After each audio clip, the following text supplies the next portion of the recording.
where do we fit in? I was asked outside whether all of the R&D money that's generated by the oil and gas business in Newfoundland and Labrador comes through our company.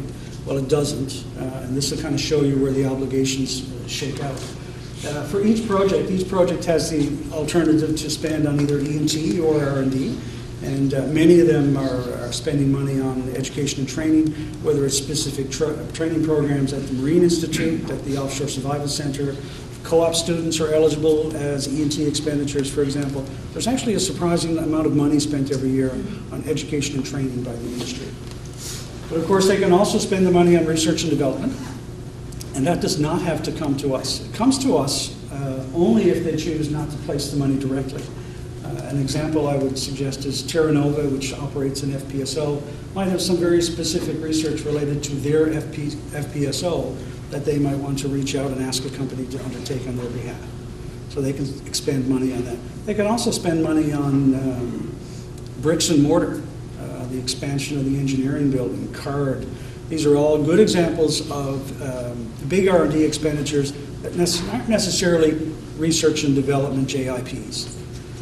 Where we come in is when Hibernia folks talk to Terra Nova folks, talk to White Rose folks, etc., and they say, well, we're all interested in developing new technology in this area, and we would like to collaborate on a industry JIP. And it is for those subjects that they turn to us, and we will manage those research projects on their behalf. It still represents a sizable amount of their R&D obligation and budget, but it is only when there's a collaborative venture underway.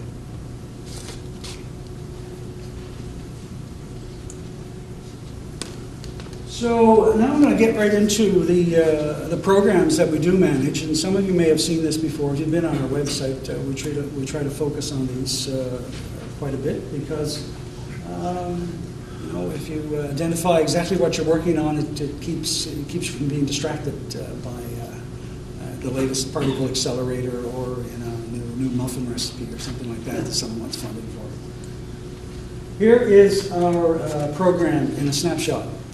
If you look down the left-hand side, our strategic focus areas are Arctic and harsh environments, subsurface, advanced well design, health, safety, and environment. Those are the three areas in which we plan to invest on behalf of our oil and gas company members.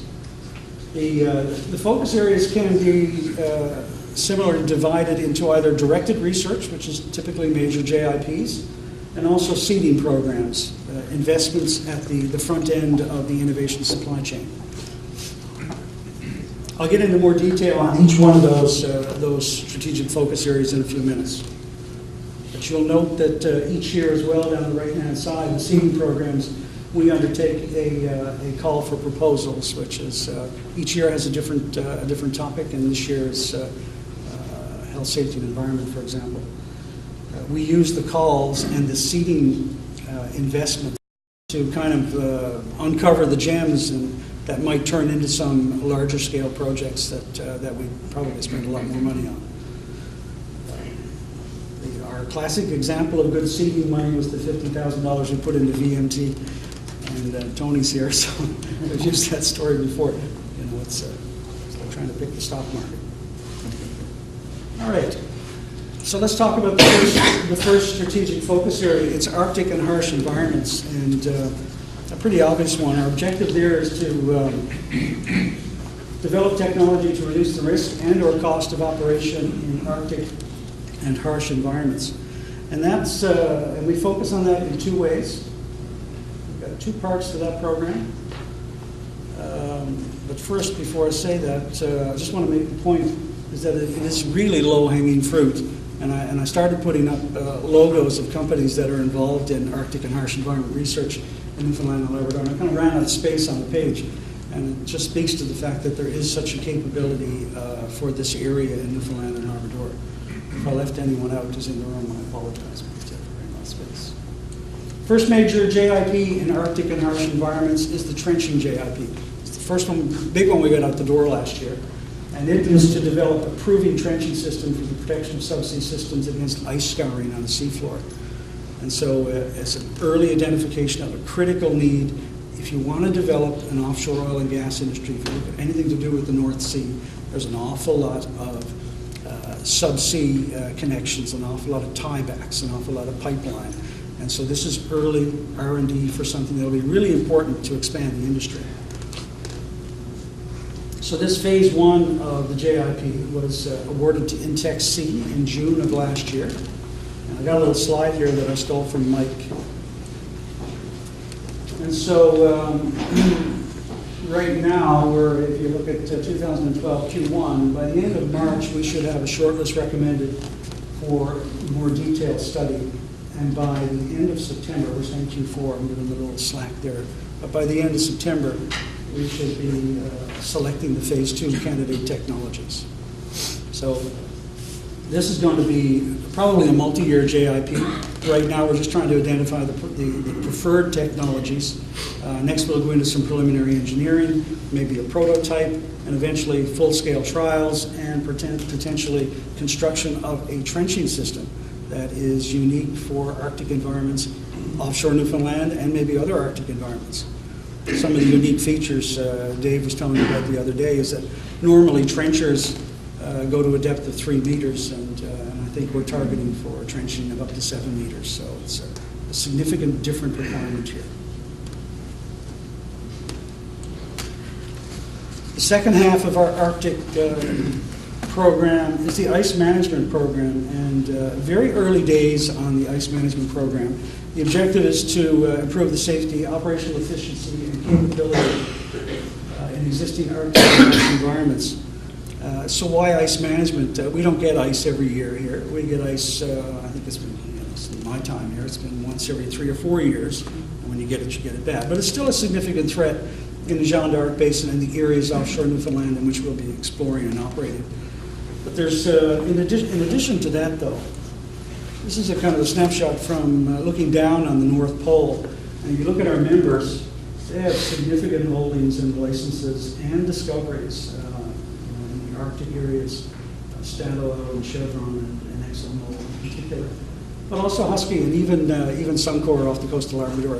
We need the technologies developed in order to produce gas off Labrador, which don't exist right now, frankly. So this is certainly lead to that. This is our ice management roadmap in particular, and so it's very much a program, a joint industry program, and not a joint industry project.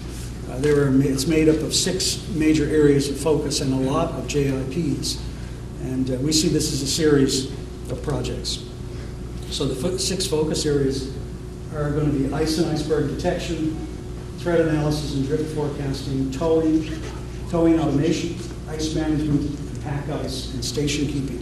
And we haven't got any JIPs out on this yet. So this is a fresh sold out for 2012. And starting Monday, Gary Lovell is going to be in the office along with Dr. Charles Smith. And we'll have 2 people focused on the ice management subject area. Is Gary here? He was here. There he is in the back. So we're looking forward to having him here. And between myself and Charlie, they're really going to try and drive these JIPs, and we hope to get a lot of traction in 2012.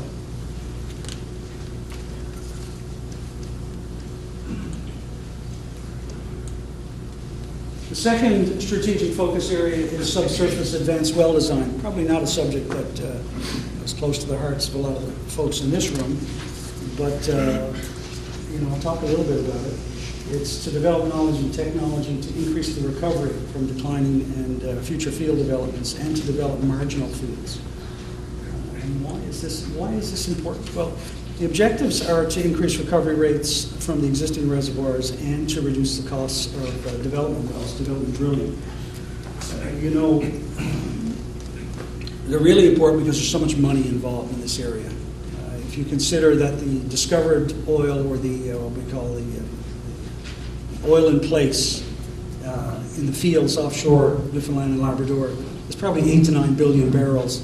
The recovery rate's about 30%, which is kind of low worldwide, more like 40 or 50%. And so a 1, 2, 3% increase in the recovery rate translates into 60, 80, 90 million barrels which translates into, well, a shitload of money, a couple of $1 billion.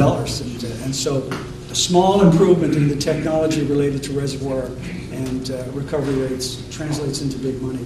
Similarly with development drilling, we've had to drill, I think there are 60 wells drilled at Hibernia, another 30 at Terra Nova, 30 at White Rose. There's going to be 40 or 50 at Hebron. And then there's going to be ongoing exploration wells and other development wells if Mizzen turns out to be a viable discovery, for example. Each one of those wells costs $60 to $120 million each. And if you're going to be doing 100 of those or 150 of those over the next 20 years, then any marginal increase in improvements in technology that can lead to significant money. So we really need to focus on this, and I'll be quite frank, it's a really difficult thing to get traction on in Newfoundland and Labrador. There's not a lot of local capability or capacity in the subsurface advanced well design area. There aren't a lot of people. People are like hen's teeth. I mean, the industry keeps them really close. It's hard to get them out to work on R&D projects or to do R&D, do any specific research related to these areas. Consequently, a lot of the research that's done in these areas is done by companies like Schlumberger or Halliburton or some of the big contractors. But it's a difficult one to get going, but we're working pretty hard on that the last couple of years.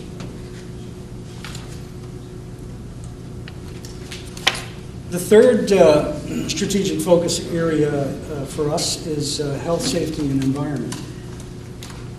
And that, much like ice management, is a bit of low-hanging fruit, in particular for Newfoundland and Labrador.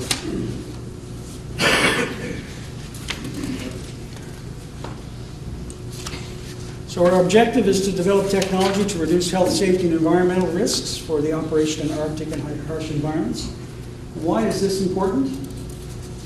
Just a snapshot of some of the exceptional world-class capability and things that take place in Newfoundland and Labrador, again, by some of the companies in this room and the institutions that are affiliated with the OceansAdvance group and Memorial and IoT, et cetera.